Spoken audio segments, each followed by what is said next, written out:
Pat, do you have a team for us? And if you do have a team, what order are they batting in? Yes. Semi Qantas in for Marnus to open the batting, and Josh Inglis to take Smudge's place at 4. And then the rest the same. Thank you. Yes. Pat talks through, I guess, Inglis at 4, just direct replacement for Steve?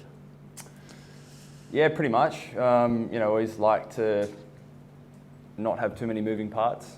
So we think everyone else is... not much info has changed from last week, really, so happy with everyone else, where everyone else is batting. So Semi's obviously an opener and kind of the available spot for Joshy this week at number 4.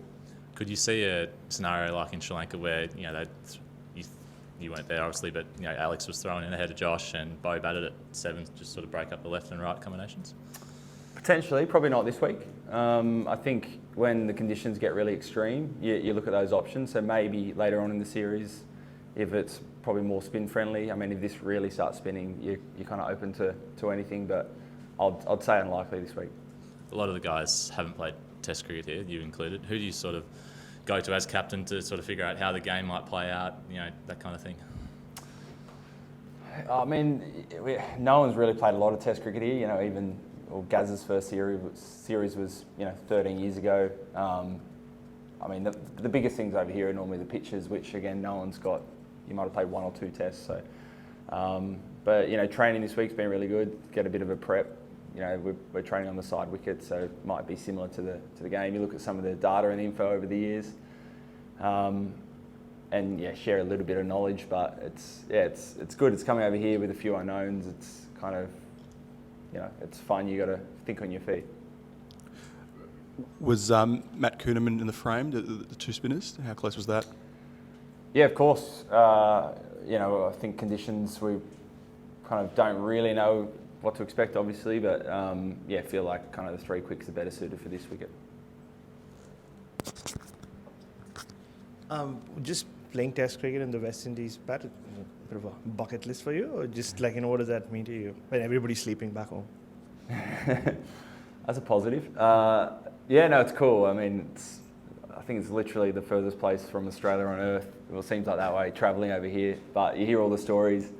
So many cricket fans on their bucket list to come and travel over here at least once. So to do it as a player, it's great. 3 Test match series as well. It's a relatively big series, and kicking off in Barbados, kind of one of those iconic West Indian venues, is great. So I'm really excited. And just 10 days ago at Lords, you spoke about this being a reset. So one is an forced change with Steve not there, but does it feel like a reset? There's a lot of new players playing in different positions in the batting lineup itself. Yeah, I think I said back then you look forward what the next couple of years are going to look like. So I think part of that's a keenness to get Sam and Josh into the squad, into the playing 11. And start looking what the batting order might look like for the next couple of years. So I think that's part of the reset. And your goals change a little bit as well. Obviously, we're starting on 0 points now, so it's just a bit of kind of a mental reset. You block the last couple of years away, you start again. Pat, any guidance to Sammy? Obviously, back in the side, a lot of promise and gone away and worked at his game. What's your sort of message to him, and what are you looking to get out of him this tour? I think the main thing with Sammy is he's still really young. He's starting out his first-class career, so I think we're all happy to be a little bit more patient with someone like a Sammy who's a little bit younger than someone coming to the team who's really experienced. But he's been working really hard over the last few months. He's been soaking up lots of information from the other players and the coaches. So he's been really good. No particular message from me. It's all the things that we love about him. It's much of the same, really. I know he's spoken about sometimes in that Indian series or even a couple of Shield matches where everything got a little bit fast on him. So he's been chatting about that and open with that. But really, it's he's shown in Shield cricket. He scored plenty of runs at times, so it's just more of his best. But no specific message. And just managing the Marnus omission, not an easy conversation to have, but it seems like he's rolled his sleeves up this week. Where do you see his future at in this team? Yeah, he's been great. Bundle of energy, helping out. And obviously in between that, working on his own game. So I think him at his best is well and truly an international standard Test batter. So we see him him at his best. If there's an opening, we could see him kind of fighting his way back into the Test team at some point. But yeah, obviously the focus now is giving a couple other guys a go. He's had a pretty good run and obviously didn't make the most of it as well as he would have liked. So offering that opportunity to kind of the next couple of guys. Hey Pat, welcome back to Barbados. What do you expect of this West Indies team, and are you a bit surprised that Kemar Roach is not in the West Indies setup this time around? Yeah, I mean, every time you see the West Indians play Test matches, Kemar's been there for the last 15 years, so it's a little bit different not seeing him there. But I think, in some ways, not overly sure what to expect. Even a couple of years back when we played these guys in Australia, it's about half the squad weren't there. It's a new squad. So, like I said, I like that part of kind of Test cricket. You got a problem to solve really quickly when you're out there. But they've got some class fast bowlers. Obviously, new captain as well. So you don't always know what to expect. Pat, what do you make of the pitch? Have you been able to read it so far? I haven't had a look today yet, but I think it'll be a pretty good wicket. Hard to know exactly. Maybe a little bit of spin later on in the game. Honestly, I got no idea. Outside of that. And just the balls in the series, the West Indian Dukes balls, have you noticed anything different with them at training or anything like that? Not overly. I think the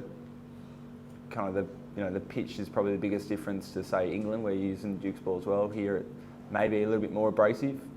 A little bit of swing early and then it seems to die off a little bit. But ball specific, not really. Just going to ask about Smith. Have you spoken to him? Is he still looking likely for the second Test at this stage? Any chat there? Yeah, hoping so. He's got a few return to play kind of protocols he's got to tick off while he's back home. I know the medical team have got a bit of a program for him. So no huge update.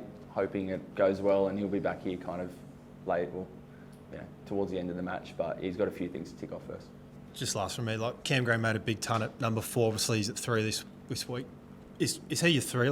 Do you see him as a 3? Is he embracing that at 3, given what happened in London the other week? Yeah, we see that as a long-term option.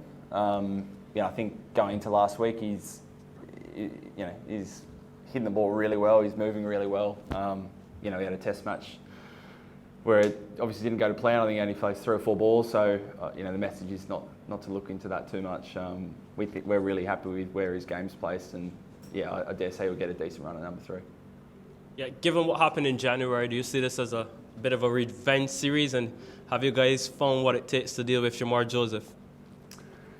Oh, we'll wait and see. That was a great series a couple of years ago. Weren't quite up to scratch to that Gabba Test, and a couple of the West Indian guys, particularly Shamar, had a day out. So it's I'm sure the batter's been talking about how to manage him and counter that. But we'll wait and see. Again, it's a new cycle, so we're really keen to get off to a good start and kind of put ourselves at the top of that WTC.